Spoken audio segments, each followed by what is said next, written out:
Hello and welcome to our special presentation, Go for Glory, coming to you live as usual from the place where the Olympic Games are happening, and that of course is Paris. India now sitting with 6 medals here at the Paris Games. Can it be 7? Can India match their performance last time around? There is still a glimmer of hope, and that one other medal that I'm referring to is not just from the wrestling mat of Ritika, who could be in contention via the repechage, but more importantly, it is that Vinesh Phogat case that we are still awaiting judgment on. The latest news that we are getting you is that the judgment was to come out yesterday. That was the 24-hour window that CAS had, but they've asked for an extension. It's been extended for another 24 hours, and that 24-hour period ends tonight, local time 6 p.m. and it is of course 9:30 p.m. Indian Standard Time. So any moment now we could be getting a judgment on that case. Maybe not a detailed judgment, but an interim order for sure, and then we will await the detailed judgment a little later. What we're going to do right now is going to give you a bit of a backgrounder as to the sequence of events. How is it that this entire controversy unfolded? We'll start right from the top. It is going to be on August the 7th. That is the day that Vinesh was disqualified for being overweight by 100 grams before the final. Remember, she was within her weight category on day 1 of her competition. Day 2, before the final, she was found 100 grams overweight while she was participating in the 50 kilogram category. Then the same day, IOA, that is the Indian Olympic Association, that approaches UWW, which is United World Wrestling, the international governing body of the sport, and also IOC, which is International Olympic Committee. IOA puts in their request, but to no avail. United World Wrestling says rules are pretty clear, there is no ambiguity, we've just followed the rule to the T, and so no exceptions can be made for Vinesh. That is on August 7th. Now what is it that the Indian camp does? IOA takes Vinesh's case. First, it is actually before even IOA steps in, Vinesh herself takes the case to the Court of Arbitration for Sport. So Vinesh, as an athlete, on her own accord, takes the case to the Court of Arbitration for Sport, CAS, supported by the Indian Olympic Association. Same day, the two main demands that are put in front of CAS are that allow Vinesh to participate in the final. That's the first demand, which is of course rejected by the Court of Arbitration for Sport, saying that no, there is very little time to pass a judgment on that, and 2 finalists have already been announced, so we cannot allow you to do that. Then the counter claim that comes from Vinesh's side is that okay, in that case, allow me to get the silver medal that I so deserve for reaching the final, because I fought the initial rounds and reached the final within my prescribed weight limit. So that's the second demand. On August the 8th, the same day, CAS rules out option 1 but accepts argument number 2 for a joint silver. That is again happening on August 8th. Things are happening really fast. Then on August 8th itself, 4 pro bono lawyers from the Paris bar, which have been appointed by the Paris bar for every athlete that is here for the games, they agree to represent Vinesh Phogat in the case that is to be presented in CAS. Then the same day, IOA ropes in Harish Salve, legal Harish Salve, very well-known lawyer in India, Harish Salve, as well as Vidushpat Singhania, who's a sports law expert and has fought previous cases pertaining to athletes. Both of them are roped in as amicus curiae in this case by the Indian Olympic Association.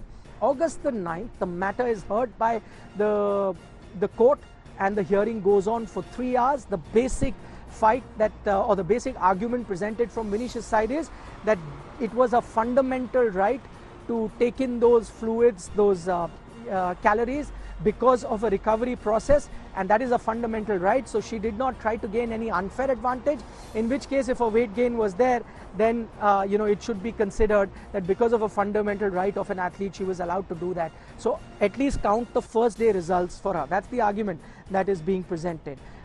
Then now the verdict was to be out, but the CAS, that is Court of Arbitration for Sports, has extended the deadline for another 24 hours, which finishes in roughly about 3.5 hours from now. And August the 10th, where we are today, the verdict is expected anytime, as I have been mentioning. So this was the chain of events. This is the exact timeline how this entire Vinesh Phogat case unfolded.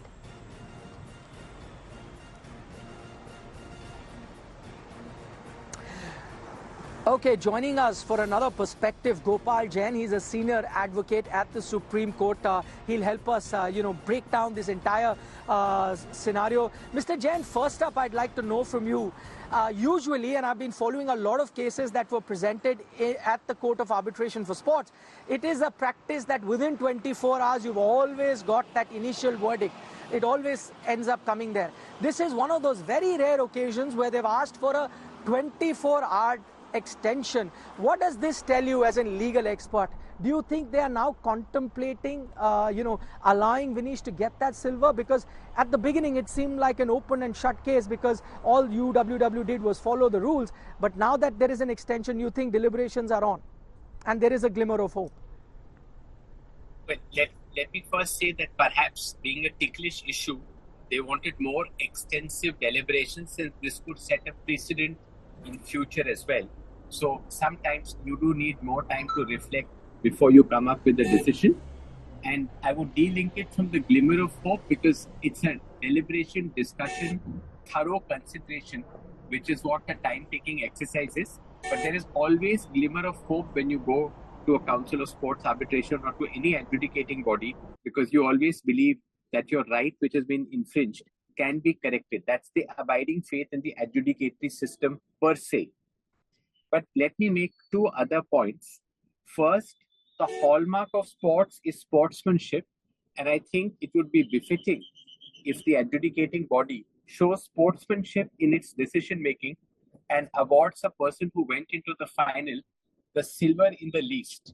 Second, what brings glory to sport is an active contest. It's after contest that if you win a medal, that medal becomes something as a reason to celebrate because it was won after a match, a contested match. So in this case, by default, by disqualification, they actually undermine the final because in a final, you would actually want to see a match and not a walkover or a pass through. And third, 100 grams and the reasons for it. There's a principle in law called substantial compliance. A person had substantially complied with the weight requirements, and therefore you must allow some flexibility in situations like this so that you add to the fun of participation, contest, spectators, and the eventual result which comes. It would be a well-earned medal versus a medal which came by virtue of a no-show or a no contest, as it turned out to be. Okay, that's very interesting points that Mr. Jain puts forward. I'm guessing the argument that have been made on Venesh's part would have been on similar lines as he talks about sportsmanship. He talks about the spirit of actually having a contest, and those could be the things that the court may be considering. So that does offer more than a ray of hope for all Indian fans that would be hoping that the silver can still come in India's back. Our legal expert is still live with us on the show. Mr. Jain, some of the examples that we just quoted here in our program, they seem to be slightly different to Vinesh Phogat's case, simply because there was some sort of unfair advantage that was taken, whether it was monetary advantage that we saw in a couple of cases or whether there was advantage taken by performance enhancing drug. In this case, there doesn't seem to be a visible advantage that Vinesh may have taken, so no cheating as such. But what do you think, in case the verdict does come in Venesh's favor, what do you think will be the repercussions on the sports per se of wrestling?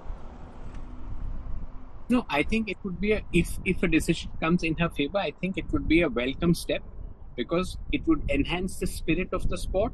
And as you said, since it's a fair play situation and there's no foul play, this would do ultimate justice to the athlete and, as I said, to the sanctity of the contest, which results in a medal.